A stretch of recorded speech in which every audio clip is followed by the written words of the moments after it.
Ano? Ano na ang balita? Ayos na ayos, Sangkong. Sangradong manok na natin ang mananalo. Oo, kalahati ng mga presinto sa Maynila ang namanipula na natin. Magaling! Magaling kayong lahat. Sinisigurado ko sa inyo na makakatanggap tayo ng malaki-laking pabuya. Kay Leo. Ang paano naman ang napagkasunduan natin? Ay, oo nga pala. Nakalimutan ko na. Teka lang ako.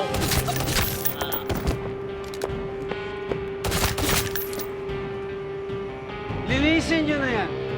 Siguraduhin ninyong walang alingasaw. Tara! Sino bahala dyan? Ay, may nag-call.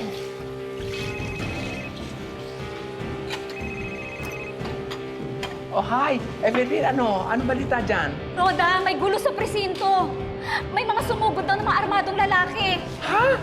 Talaga? Babalik na ako sa presinto. Babalik na ako dyan. Opo, sasabihin ko. Natigil ang bilangan. Nagkaroon daw ng brownout sa main server ng NEC. Ano? Ano nga ba eh? Oh, Rhoda, bakit? Anong nangyari? Ay, Diyos ko. May mga armadong lalaki daw na pumasok sa presinto. Naku, sigurado akong gawayan ng mga girero. Talagang hindi sila patas lumaban. Kailang bumalik na ako doon. Kailang ipagtanggol ang boto at ang pagkapanalo ng tanggol. Ay, dalian Alis na mo, ako. Rodan, dalian Oo, mo. alis na ako. Babalitaan kita. Diyos ko.